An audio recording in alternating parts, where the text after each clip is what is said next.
Assalamualaikum warahmatullahi wabarakatuh. Selamat sore pemirsa, kita berjumpa lagi dalam acara Gardu Demokrasi. Acara ini terselenggara berkat kerjasama Komunitas Batu untuk Demokrasi, juga Averus untuk Community, dan kemudian kita juga bekerja sama dengan Komunitas Indonesia untuk Demokrasi. Pada kesempatan sore hari ini, kita akan membahas yaitu sudahkah ekonomi kerakyatan mensejahterakan rakyat? Dan bagi pemirsa yang tertarik dengan dialog pada sore hari ini, monggo silahkan bergabung. Tentu saja pada sore hari ini kami menghadirkan beberapa narasumber yang berkompeten di bidangnya. Salah satunya adalah Ibu Deni, salah satu pengurus koperasi wanita terkemuka di Kota Malang. Apa kabar Ibu? Baik. Yeah. Nah, dan yang kedua adalah Ibu Wulan selaku pengusaha lokal ya, bisa dibilang begitu, dan juga dari ada juga Mas Sugiono. Mas Sugiono ini adalah pemuda ya, mewakili pemuda, dan juga ada Mas Kitam yang dari Komunitas Batu untuk Demokrasi.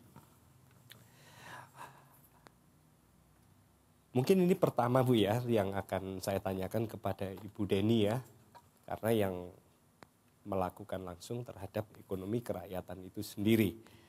Sudahkah ekonomi kerakyatan mensejahterakan rakyat Ibu? Menurut pandangan Ibu bagaimana? Kalau menurut saya sejauh ini dilihat dari tingkat perekonomian masyarakat di sekitar kita, jadi ekonomi kerakyatan ini belum begitu berhasil untuk mensejahterakan masyarakat di sekitar. Seperti itu Bu ya, jadi masih belum mensejahterakan. Bukankah pada masa lalu ya, 2 tahun yang lalu, itu ekonomi kerakyatan menjadi isu sentral Bu ya. Bahkan seperti beberapa kompetitor yang menuju ke sana itu sering menyuarakan masalah ekonomi kerakyatan. Dilihat dari perspektif tersebut Bu ya, apakah di daerah ya, itu apakah sudah ada penyaluran dan pembinaan tentang UKM ini Bu? Kalau pembinaan UKM dan koperasi itu selalu terus-menerus dilakukan oleh Dinas Koperasi dan Dekopinda. Nah, tapi kenapa ekonomi kerakyatan ini belum dikatakan berhasil mensejahterakan perekonomian masyarakat? Ini karena keberpihakan pemerintah sendiri ke ekonomi yang model kapitalisme itu masih tinggi juga. Oh gitu ya. Jadi idealnya bagaimana Bu? Ibu tadi menyebutkan model-model kapitalisme. Ya. Jadi idealnya untuk ekonomi kerakyatan itu sendiri bagaimana Bu?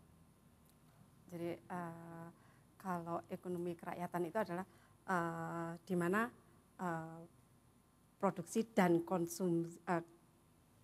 proses produksi dan konsumsi itu yang menggerakkan adalah masyarakat, diperuntukkan untuk masyarakat, kemudian kepemimpinannya itu juga dari masyarakat, kepemimpinan dan pengawasannya dari proses ekonomi itu tadi. Nah, sementara saat ini pemerintah pemerintah juga menelurkan atau mengeluarkan satu undang-undang, yaitu Undang-Undang Nomor 9 tahun tahun 95. Iya, Undang-Undang Nomor 9 tahun 95. Gimana, Bu? Dari undang-undang ini, jadi usaha kecil itu yang omsetnya itu sudah Miliar begitu. Yang miliar. Itu yang dimiliki oleh pemilik modal dan pemilik modal artinya ini pribadi, pemilik usaha pribadi. Nah, kalau ekonomi kerakyatan ini contohnya di koperasi ini pemilik modalnya adalah banyak orang. Jadi intinya dari rakyat, oleh rakyat untuk rakyat. Jadi seperti itu ya. Ya, mungkin ditahan di situ dulu Bu Deni. Saya teruskan pertanyaan kepada langsung ini ya pelaku usaha. Seperti Bu Wulan ini kan kita tahu bahwa beliau kan salah satu produsen tonik apel ya yang ada di Desa Tulungrejo. Apakah Bu selama ini sudah bekerja sama dengan pemerintah setempat dalam rangka untuk memperkenalkan produk-produk itu? Yang notabene dari produk Ibu ini nanti kan menyerap tenaga kerja. Jadi bagaimana Ibu? Ya, terima kasih Pak Eko. Dan mungkin saya sebelum masuk dalam pertanyaannya Pak Eko tadi, saya juga ingin menambahi tadi.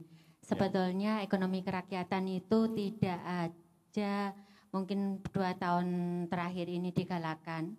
Sebetulnya sebelum kita merdeka dulu Pak Eko, seperti ekonomi kerakyatan itu sudah digulirkan. Bahkan kita umpamanya memperingati tanggal 12 Juli kemarin itu sebagai Hari Koperasi, itu juga sudah dirintis juga oleh Bapak kita, Bung Hatta, yang anak-anak juga sekolah udah tahu kalau dia Bapak Koperasi kita. Itu tanggal 12 Juli tahun 1947 itu beliau juga sudah mengeluarkan tulisan masalah koperasi. Bahkan di tahun, bukan tahun 47 ya, 43. Kemudian disusul lagi dengan tulisan-tulisan beliau itu di tahun 44. Jadi saya kira juga di Orde Baru itu yang namanya ekonomi kerakyatan itu sudah ada. Cuman pelaksanaannya itu sejauh mana, sesuai atau tidak, itu aja.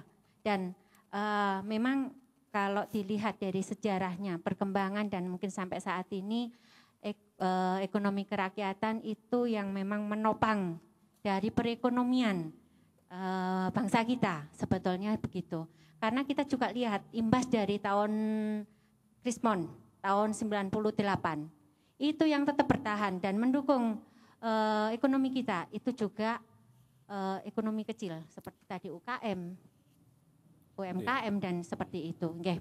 Kalau tadi saya ditanyakan masalah, kembali lagi pertanyaan ke saya tadi ya Pak Eko, masalah apakah sudah bekerja sama seperti itu. Yang penting begini Pak Eko, ada kemudahan-kemudahan yang bisa dibantu oleh pihak pemerintah.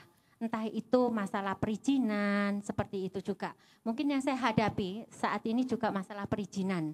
Itu yang memang agak sulit dan harus diurus bukan di Kota Batu. Sebetulnya juga ada contoh mungkin di kabupaten itu bisa mengeluarkan.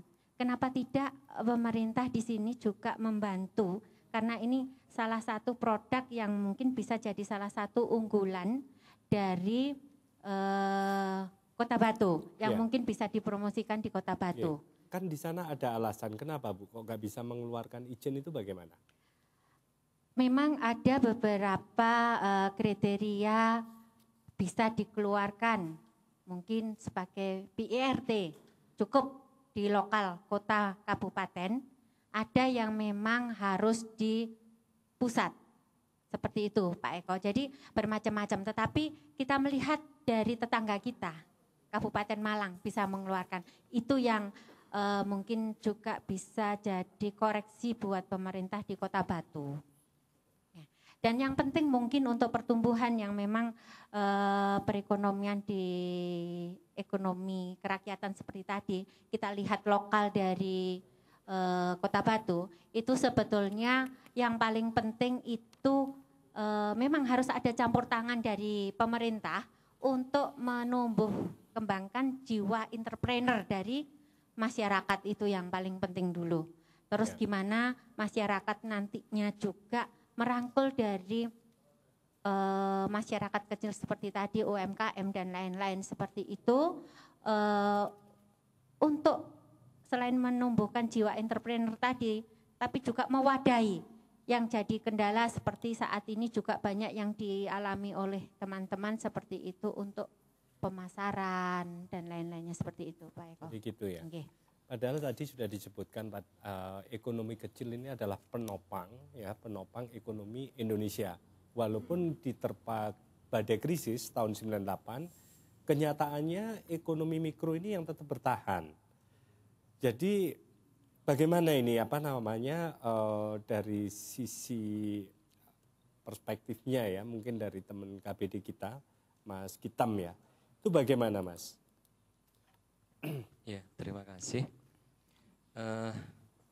Menarik sekali karena kalau kita mengacu kepada undang-undang yang telah diamanatkan, Undang-Undang Dasar 45 di pasal 33 telah disebutkan di sana, bentuk bangun dari sistem perekonomian yang kerakyatan yang paling pas itu adalah seperti bentuknya koperasi. Ya, kalau koperasi seharusnya bisa menjadi wadah dan sekaligus koperasi itu merupakan tempat kedaulatan juga. Kalau kita berbicara tentang demokrasi politik yang hari ini, yang zaman dahulu sampai sekarang, kita sudah bersepakat untuk berdemokrasi politik, alangkah baiknya juga keseimbangan dari demokrasi ekonomi juga ini kita pikirkan dengan demikian. Artinya saya tarik kembali kepada demokrasi ekonomi kerakyatan.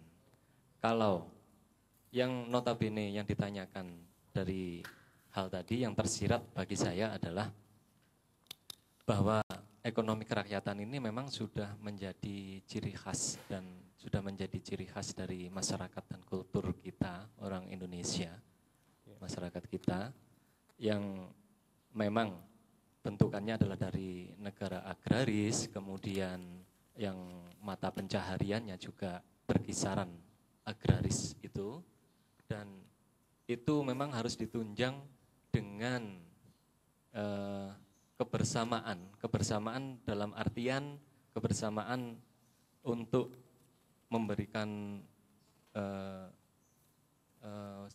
pemberdayaannya. Mereka harus berdaya. Kenapa kalau Pak Eko tadi menyampaikan di saat krisis pun ekonomi mikro itu masih bertahan, ya kenyataan memang ini kehidupan yang kecil-kecil ini memang real ya. Iya, real sekali dan ini nyata dan ada gitu. Memang kegiatan ini adalah bukan hanya impulsif tapi merupakan sudah dalam bentukannya masif lah. Kalau masif itu jangan cuma jadi masif di dalam banner saja, cuma jargon. Akhirnya ya nanti lama-lama dengan diterjang bentuk modernitas, kemudian bentuk-bentuk ekonomi yang nuwun sewu menjadi kapitalis, ya lama-lama terberangus dan habis tercerabut ini dari akar-akar ini. Ya. Jadi seperti itu. Gitu ya. Ya, sebelum saya lanjutkan ke Mas Sugiono, barangkali pemirsa ATV yang ingin bergabung dan berinteraksi dengan ATV silahkan telepon ke 0341594000. Nah, dari pemuda sendiri Mas Giono, kira-kira bagaimana harapannya terhadap ekonomi kerakyatan itu sendiri bagaimana Mas? Terima kasih Bapak Eko. Saya sebagai pemuda di sini cuma berharap karena apa? Ekonomi kerakyatan itu sudah berjalannya sudah lama sebelum kita merdeka. Ini Bung Hatta dengan slogannya perekonomian Indonesia itu sudah mulai dari dulu. Tapi apa realitas yang ada di masyarakat sekarang, kita tahu bahwa koperasi ini semakin hari semakin hilang. Karena apa? Serangan dari neoliberalisme, terus serangan-serangan dari pihak-pihak lain, apalagi komparador yang ada di bumi ini menggerogoti rakyat kita sendiri. Permasalahannya sekarang kita ini nggak ada penguatan dalam jati diri bangsa kita. Kita ini mau lari kemana? apakah ekonomi neoliberalisme yang didengungkan oleh Amerika dan kawan-kawannya atau tetangga-tetangganya atau sekutunya, tapi kita ini bangsa yang punya berdikari, berdiri di atas kaki sendiri. Pak Soekarno sudah bilang begitu, tetapi realitas yang ada, bangsa kita ini sudah diambang kebiasaan melihat fenomena yang ada dengan komparador-komparador yang datang dengan suguhan-suguhan tentang bangunan yang tinggi, terus apa itu tentang suatu keenakan-keenakan atau fasilitas-fasilitas yang ada, tapi tidak memikirkan bagaimana ekonomi. Dulu Pak Eko, orang bisa jualan sayur, tapi karena komparador menggerogoti ekonomi kita, dibangun mal-mal atau minimarket. Ya gitu Mas Pak Eko. Ya, menarik. Kalau kita bicara masalah mal-mal, kita mungkin itu skala besar ya. Yang kita bicarakan adalah skala kecil. Nah, dalam membentengi koperasi-koperasi itu tadi kan kita tahu bahkan seperti retail yang sekarang retail modern ya kan sudah masuk ke berbagai desa. Bahkan di sana itu tidak hanya berdiri satu, berdiri beberapa. Nah ini bagaimana ini? Mungkin dari Bu Deni karena pelaku koperasi sendiri Bu ya, untuk mengantisipasi hal tersebut kira-kira apa yang dilakukan dalam rangka ekonomi kerakyatan ini untuk mensejahterakan rakyat, Ibu? Jadi retail yang sekarang ini masuk ke pelosok-pelosok, bahkan di satu kelurahan kadang berdiri sampai 2 atau 3 retail itu.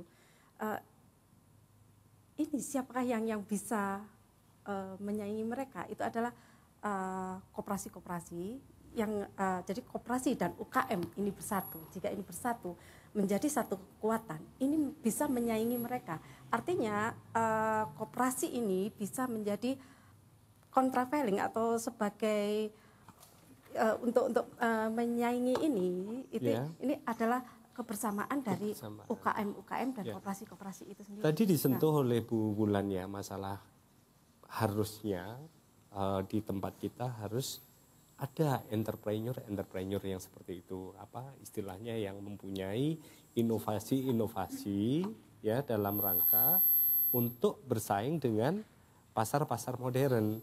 Nah ini bentuk-bentuk bagaimana Bu, kayaknya seperti jiwa entrepreneur ini secara spesifik itu bagaimana?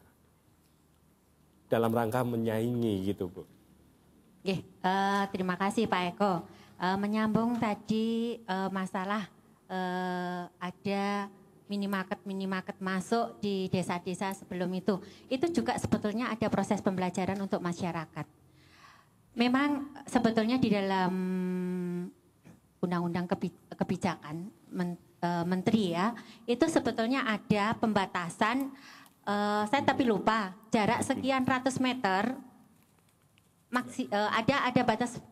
ada batas minimal sekian ratus meter. Nah, dilarang seperti itu sebetulnya. Terus jarak antara pasar tradisional dengan itu ada, tapi saya lupa. Ya. Tapi secara pribadi sebetulnya kalau memang itu ada pembatasan itu dilakukan dan itu memang dijalankan benar, itu sebetulnya tidak ada masalah. Mungkin dari masyarakat yang memang konsumen itu juga banyak diuntungkan. Dari masyarakat sendiri yang juga mempunyai usaha, yang seperti tadi entah itu kalau namanya di desa itu peracangan ya, peracangan atau apa, itu dari sana juga harusnya belajar. Di sana juga ada faktor pendidikan, gimana sih bisa bersaing. Memang secara modal tentunya kalah. Tapi dari sana mungkin juga harus, kalau dari zaman dulu dan dia tidak akan berkembang pola pikirnya, ya tentunya akan terlindas. Tetapi dari situ akan belajar sebetulnya gimana caranya juga menyajikan produk yang ditanggung tidak expired date yang pertama. Yang kedua harga bisa bersaing. Terus yang ketiga juga mungkin produknya kualitasnya dijamin tidak palsu. Nah sebetulnya ada celah-celah kalau memang itu bisa dijalani. Dari sana tadi juga timbul entrepreneur ya, untuk bersaing itu sebetulnya juga bisa, sebetulnya harga juga tidak kalah murah. Mungkin kalau kita lihat, kalau seperti toko-toko besar atau tadi minimarket dan lain-lain, itu masih memerlukan karyawan. Seperti itu kan sudah bisa dipangkas, seperti itu. Tapi makanya saya katakan tadi juga tidak lepas dari peran pemerintah lokal untuk menumbuh kembangkan jiwa kewirausahaan.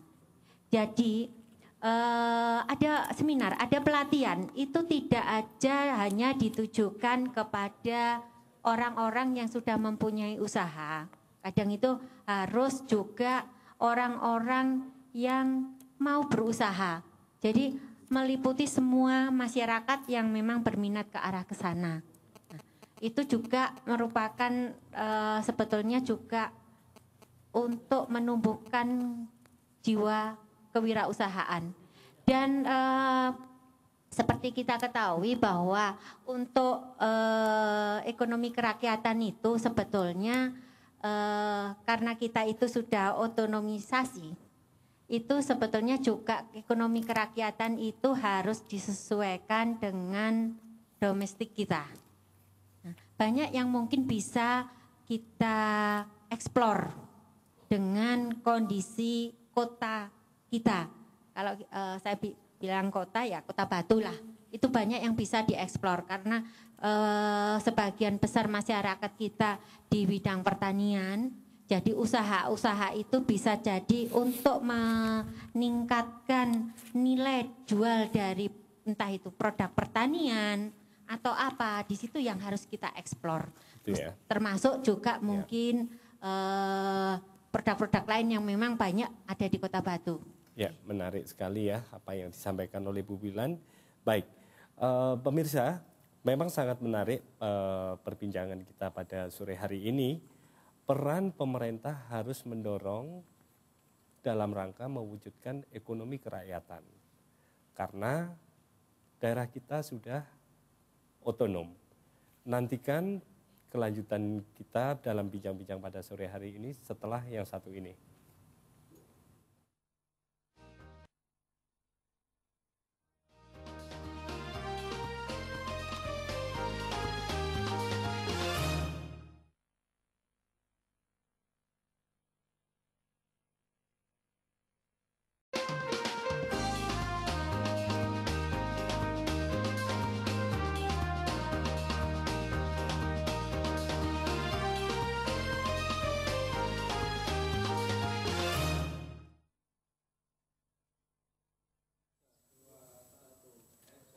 Ya, pemirsa, kita berjumpa kembali dengan program acara Gardu Demokrasi yang bekerja sama dengan Averus Community dan Komunitas Indonesia untuk Demokrasi. Sangat menarik perbincangan kita pada hari ini. Mas Sugiono, kira-kira apa yang menjadikan hambatan-hambatan atau kesulitan ya selama ini yang dirasakan dalam rangka untuk mewujudkan ekonomi kerakyatan. Padahal pemerintah kan sudah menggulirkan namanya UKM dan UMKM. Itu apa Mas yang kendala-kendalanya? Ini Pak Ke, realitas yang ada di masyarakat itu biasanya masyarakat ingin ada regulasi yang jelas. Regulasi yang jelas yang dikeluarkan oleh pemerintah untuk suatu rakyat bisa bergerak gitu kan. Contohnya regulasi tentang retail tadi. Kan sudah dibahas oleh ibu-ibu dan bapak-bapak tadi bahwa retail itu seharusnya kan berapa meter dari pusat ekonomi. Tapi kenyataan realitas yang ada, tapi dekat pasar sudah ada. Tapi saya salut pada pemerintah di daerah Bandung atau mana itu bisa mengantisipasi bahwa ditutup itu Pak. Retail itu dipindahkan, nggak boleh dekat area itu. Nah permasalahan sekarang ekonomi kerakyatan itu karena orang tidak percaya karena satu Pak. Satu, orang itu siapa? Orang itu siapa? Ini tidak ada percaya. Tidak ada kepercayaan. Yang kedua, dananya lari kemana? Dan kok oleh apa aku? Biasanya gitu. Iku wong dhisik wong ngejak-ngejak koperasi. Jelas ya wong iku. Nah, motivasi orang-orang yang tidak percaya ini mengakibatkan degradasi atau tidak mau bergabung dengan koperasi. Dan apalagi realitas yang ada itu biasanya koperasi biasanya kan ini dari asumsi masyarakat itu tempat untuk meminjam, Pak. Seakan-akan koperasi wis nyilih duit wis. Lek gak nyilih duit nanti kan koperasi utang dengan jaminan. Kebanyakan gitu. Makanya di Batu ini setiap tahun itu banyak koperasi-koperasi yang bangun gitu untuk himpitan-himpitan masyarakat ekonomi. Ini menunjukkan bahwa ekonomi kerakyatan di Batu, khususnya di Batu ini belum bergerak sebagus mungkin, Pak. Dengan dilihat saja kita banyak bank perkreditan rakyat itu mengatasnamakan koperasi. Apakah ini koperasi sesungguhnya atau koperasi utang piutang kan gitu, Pak. Permasalahannya itu ya. Jadi harus ada regulasi yang jelas. Regulasi yang jelas dari pihak pemerintah ya. Dan ini terhadap dinas perindustrian. Biasanya kalau ada UKM yang mau mengajukan atau industri kecil rumah tangga ingin berkembang itu biasanya dilihat survei dulu, Pak. Ini kapasitasnya industri ini maju tuh enggak? Terus penghasilnya berapa? Terus ekspornya kemana, hasilnya kemana. Tapi itu harus terbentur lagi, Pak, ini. Terbentur ini sudah dianggarkan atau belum itu, Pak. Proposalnya itu. PAK atau itu. Belum ini kan gitu. Itu ya. Kalau sudah lewat PAK ya nggak bisa itu, Pak. Harus disurvei nunggu tahun depan gitu biasanya. Itu ya. Iya. Yang tadi mungkin masalah dampak yang ditimbulkan oleh adanya regulasi yang masih lemah.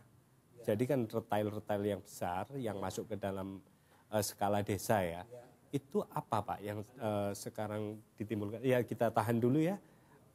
Baik pemirsa silahkan. Halo. Ya selamat sore, dengan siapa di mana? Selamat sore dengan Pak Rahmat. Baik Pak Rahmat di mana Pak Rahmat? Di Jalan Brantas. Pertanyaannya langsung aja Pak Rahmat. Oke, pertanyaannya apakah Batu dengan kondisi seperti ini telah menjalankan prinsip-prinsip ekonomi kerakyatan?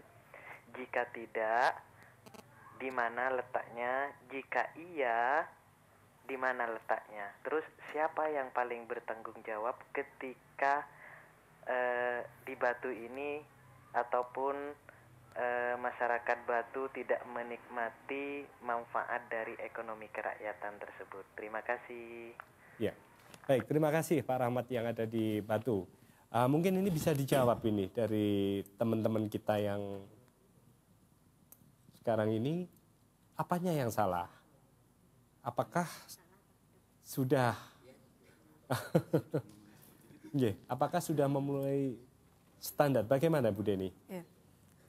Jadi berkoperasi, dalam koperasi itu ada 3 pilar, yaitu sosial, budaya, dan ekonomi. Kenapa saya katakan sosial dan budaya dulu, bukan ekonomi? Jadi kehidupan sosial dan budaya kita perbaiki dulu, kita bangun dulu. Kemudian dari sosial dan budaya ini kita bangun perekonomian. Ya, untuk pertanyaannya Pak Rahmat tadi, Bu, bagaimana? Sudahkah di Kota Batu ini tersentuh oleh itu? Nah, sebenarnya sudah di Kota Batu sendiri, kalau saya lihat sudah banyak tumbuh koperasi-koperasi di Kota Batu. Kemudian untuk koperasi wanita, untuk perempuan, itu juga sudah marak di sini. Bukankah program koperasi untuk perempuan itu malah dari Jawa Timur? Dari Jawa Timur. Iya, dari provinsi. Itu bagaimana Ibu? Nah, itu sudah tumbuh, di Batu ini sudah tumbuh. Ya. Hanya saja kalau itu kurang diminati, mungkin karena sosialisasi dari pengurus koperasi itu sendiri. Bagaimana mensosialisasikan atau memperkenalkan koperasi itu, bahwa berkoperasi itu tidak hanya sebagai tempat untuk yang dikatakan oleh Mas Sugiono tadi, koperasi adalah tempat mencari utang-utangan. Nah, seperti itu. Kita perkenalkan bahwa koperasi dengan berkoperasi kita tidak hanya memperbaiki perekonomian kita, tapi juga kondisi sosial dan budaya kita. Iya, nun sewu Ibu. Jadi kan seperti ini, bentuk-bentuk koperasi tahu-tahu nggak tahu julung-terungannya, bukannya berkembang, nggak ada rapat anggota tahunan, nggak ada macam-macam. Lah ini loh, kadang-kadang yang kurang dipercaya oleh pemerintah kan seperti itu. Nah, padahal pemerintah kan sudah berbuat baik dengan membuat Mempermudah. program-program, membuat anggaran segala macam. Nah ini apanya yang salah? Mungkin ditahan Bu Deni ya. Dari Mas Sugiono, tadi belum dijawab pertanyaan saya tadi Mas Sugiono. Mengenai regulasi di mana lemahnya, kemudian bagaimana memanfaatkannya sehingga ekonomi kerakyatan ini betul-betul dirasakan oleh rakyat. Ya, bagaimana Mas? Gini Pak ya, saya hidup di Batu, Ya, ya kan. Kita tahu regulasi tentang retail-retail yang ada di daerah Batu kan belum didok. Ya. Nggak tahu karena belum ada anggaran atau nggak tahu toh. Ini permasalahannya mendasar. Karena apa? Rakyat Batu itu gelisah Pak. Gelisah dengan retail-retail yang ada. Contohnya saja dulu orang buka peracangan, sekarang orang pada lari ke minimarket yang terdekat dengan alasan higienis, lebih murah, tidak tawar-menawar. ya. Gitu. Tapi apa? Dari situ kan perputaran uang itu nggak ada di Batu. Ya. Jadi lari ke sana Ya. kemari itu Pak. Jadi ini kan perkembangan zaman ya. Iya. Jadi tadi disebutkan oleh Bu Wulan, jadi di sini harus ada jiwa entrepreneur dan mampu bersaing. Kan tidak bisa semua persoalan kan ditumpahkan kepada pemerintah saja. Jadi apanya yang salah? Kan seperti itu.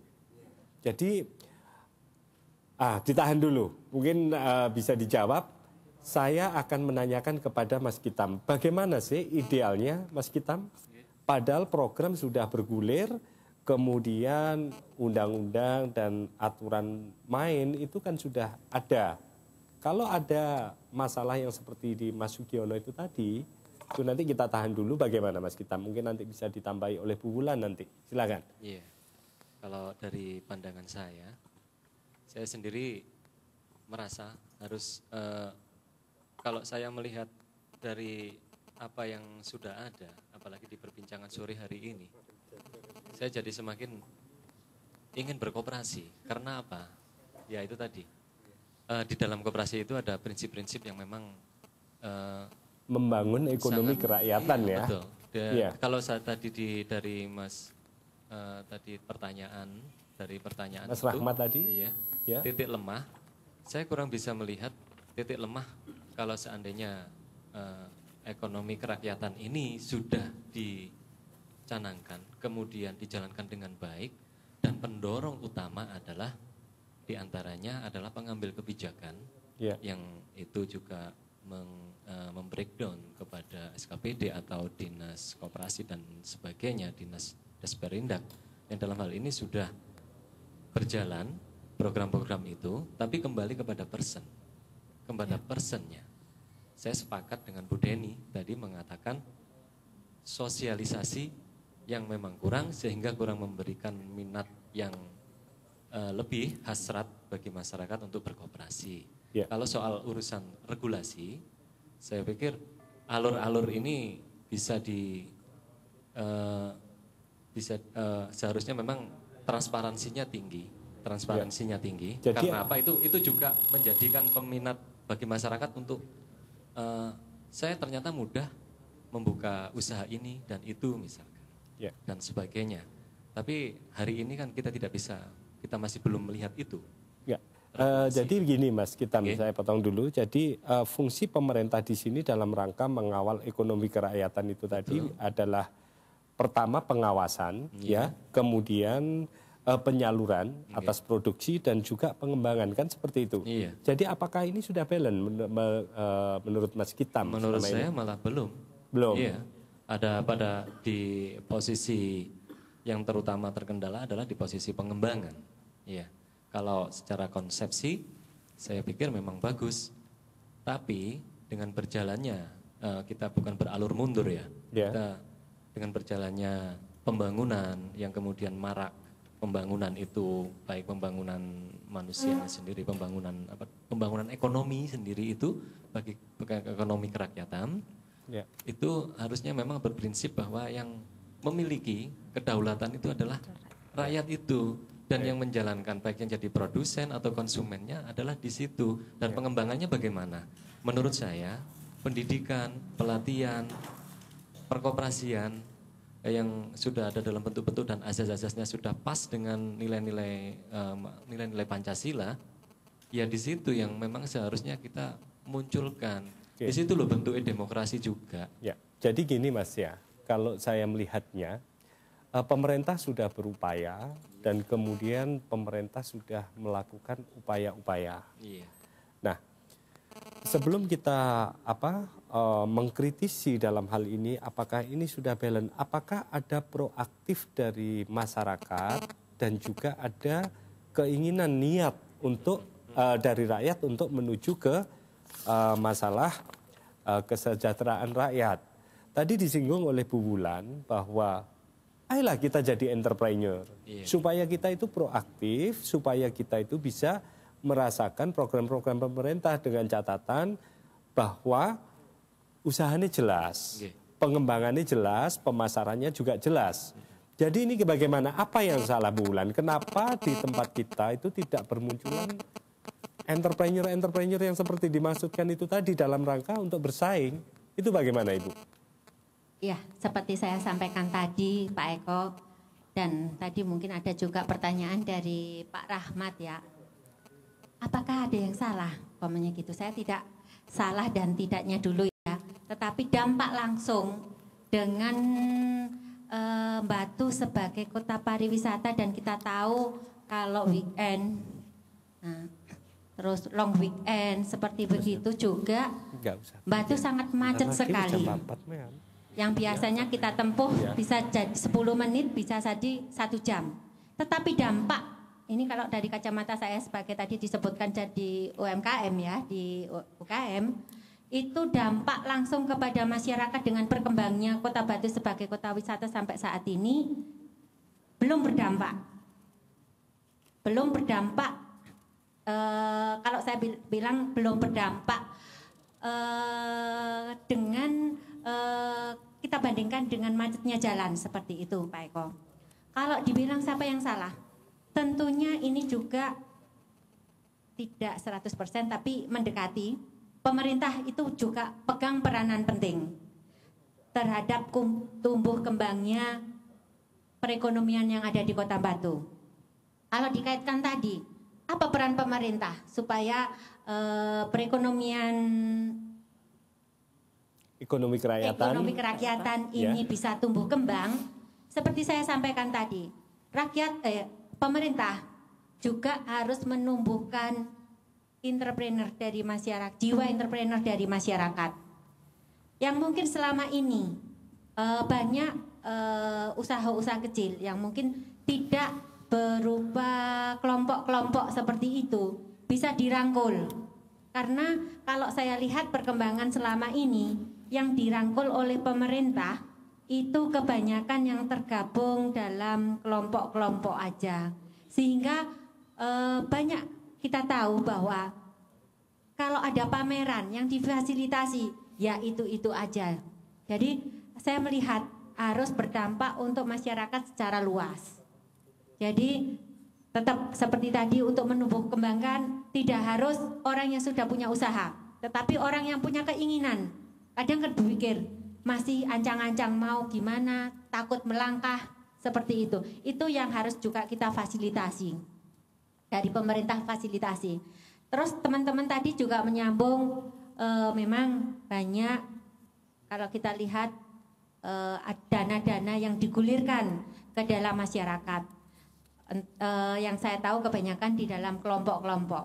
Nah, efektif tidaknya mungkin yang bersangkutan yang bisa menjawab. Tetapi kalau saya lihat, kalau bergulirnya cuma dana aja tanpa ada pelatihan, membuka wawasan seperti itu, orang tidak akan berkembang. Termasuk mungkin juga tadi ada ketakutan daripada masyarakat untuk bergabung dengan koperasi dan lain-lain seperti itu. Memang kenyataannya pemerintah juga harus setelah dana digulirkan gimana mengawalnya sampai memang itu sudah ditahan dulu Ibu. Pergunakan ya. Itu tadi menarik. Ada apa dengan kelompok-kelompok ini? Ada apa dengan kelompok-kelompok? Iya, kenapa kok tidak merata? Itu kenapa Bu? Ini sangat menarik ini Bu. Pak, jangan ditanyakan ke saya Pak. Kalau saya menggulirkan dana, saya akan bisa menjawab. Gitu. Kalau saya bilang begitu, karena saya nggak kebagian kasaran nih. Nanti beda lagi Pak. Berarti ada yang salah. Ayo, ada yang salah Ibu? Kurang tepat. Tepat. Kalau saya bilang salah aja, kurang tepat. Ya. Iya. Ya, Sasaran kurang tepat. sasaran Iya. kurang tepat. Ya, jadi adanya, yaitu tadi Bu ya, peran pemerintah sebetulnya sudah, tapi untuk implementasinya Belum ke depan maksimal, belum Pak. maksimal ya, jadi belum ada pengawasan. Jadi banyak celah-celah yang memang harus ditutup. Artinya di sini Bu ya, rusaknya ekonomi atau ekonomi yang mensejahterakan rakyat berarti kan berhenti di situ, kan seperti itu Ibu. Makanya Pak, kalau memang kita mau menumbuh kembangkan ekonomi kerakyatan dan untuk menaikkan pendapatan per kapita dari masyarakat Kota Batu, saya nggak kota yang lain, Ya. karena saya berbicara lokal Batu dan sekitarnya seperti itu banyak peran dari pemerintah yang perlu juga seperti tadi celah-celah yang harus ditutup. Ya. Oke. Seperti tadi ada kritik, masukan. Seperti tadi, tentunya ini untuk membangun. Ya. Pemerataan dana yang digulirkan, termasuk pengawasannya. Karena apa? Itu kalau cuma digulirkan pihak-pihak tertentu, mungkin kelompok-kelompok tertentu, apa itu juga tidak mendidik sebetulnya. Tidak tepat sasaran. Jadi seperti itu Ibu ya. Ya, mungkin Ibu ini karena keterbatasan waktu langsung aja. Harapan Ibu terhadap pemerintah itu apa Ibu? Dalam rangka supaya ekonomi kerakyatan di Kota Batu ini loh segera tumbuh. Jadi mohon silakan Ibu. Kalau harapan banyak sekali sebetulnya. Tetapi harapan kami yang pertama, pemerintah juga harus berpihak kepada masyarakat. Masyarakat yang mana? Masyarakat kecil, tentunya begitu. Masyarakat Kota Batu, masyarakat kecil. Sehingga pendapatan per kapita dari masyarakat dengan dampak Kota Batu yang semakin ramai dikunjungi oleh wisatawan, itu tidak berdampak, cuman dapat dampaknya dari kemacetan, tetapi dampak dari kenaikan pendapatan. Ya. Yang kedua, harapan dari kami itu juga ada pemerataan seperti tadi. Pertama, untuk menumbuh kembangkan jiwa entrepreneur, ada pelatihan, ada pendidikan, dan itu kalau bisa jangan itu aja. Sehingga apa? Memang mudah. Kalau itu aja, yang udah terdaftar atau gimana yang kenal program, jujur aja kadang itu wah cepet-cepet gitu, seperti itu. Sehingga untuk turun ke bawah, untuk merangkul untuk semuanya, itu harusnya segera dimulai, tidak cari mudahnya. Oke Ibu, jadi pelatihan-pelatihan itu yang harus senantiasa dilakukan oleh dinas terkait ya dalam rangka untuk pemerataan ini tadi. Termasuk mewadahi Pak. Oke, saya kira cukup Ibu. Mungkin dari pemuda ini Ibu, apa ini Mas Sugiono? Kira-kira dalam rangka untuk regulasinya, kemudian kemudahannya, tanggung jawab kita sebagai pemuda supaya kita dipercaya oleh pemerintah itu kira-kira apa Mas?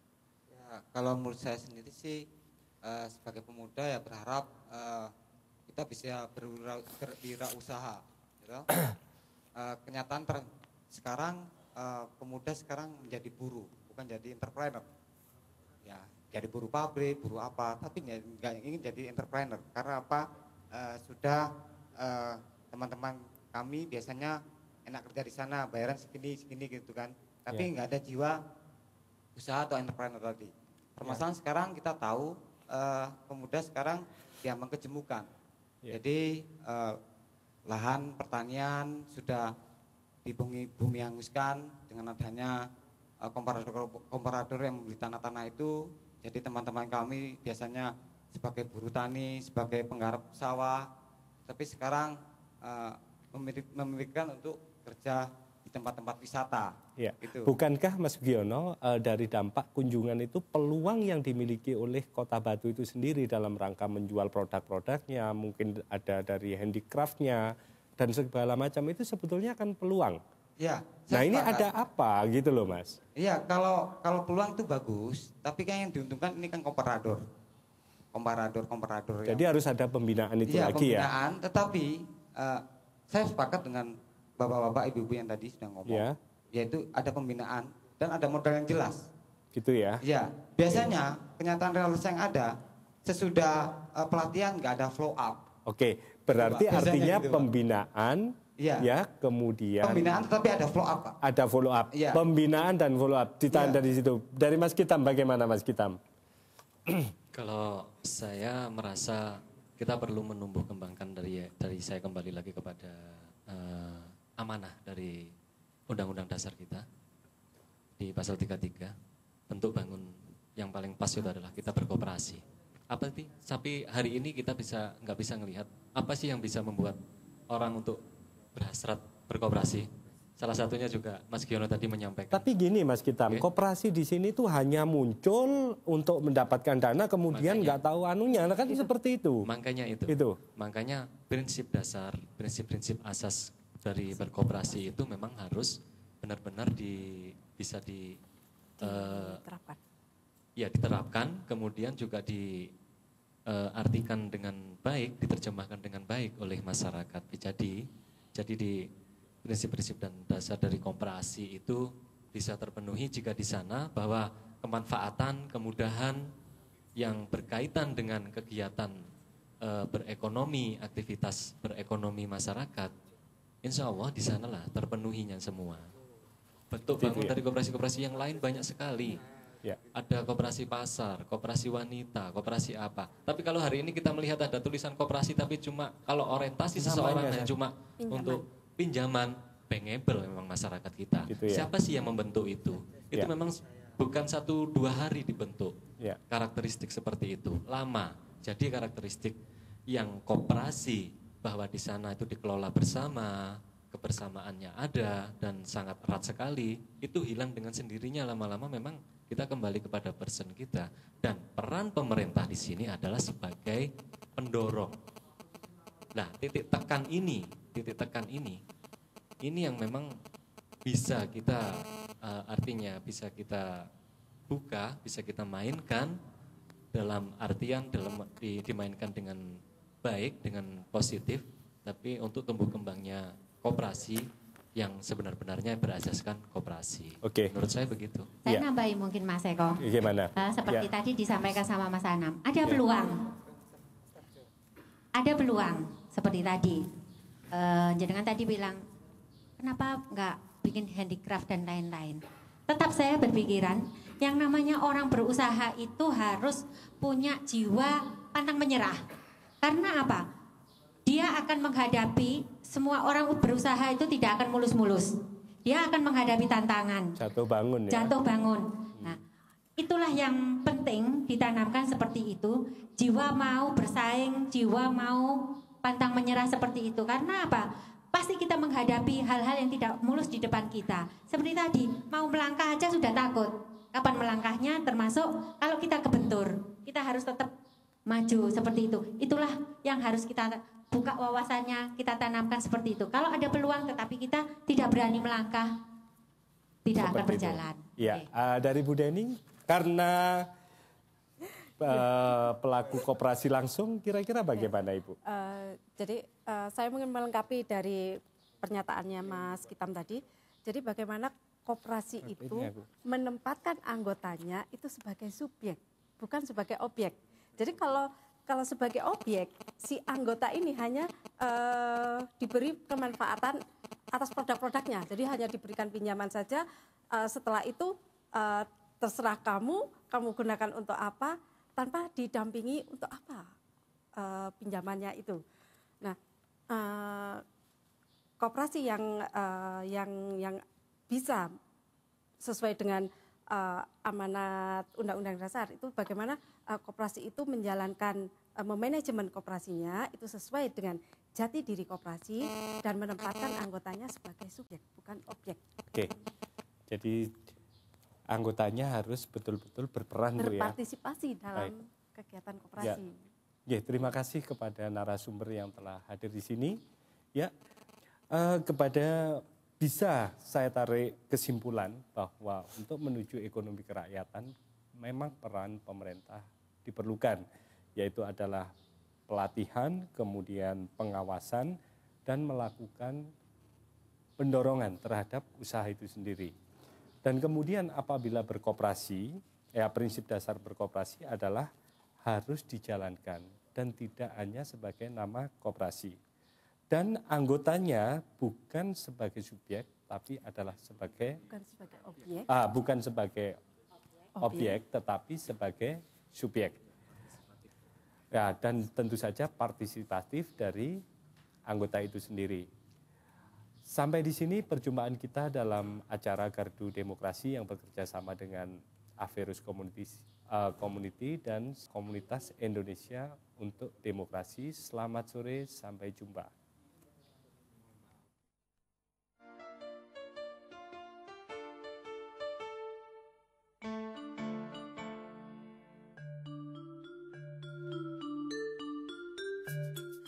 Coba cahayu tuturi laku kang mau. Kawula nuwun punapa kang makaten.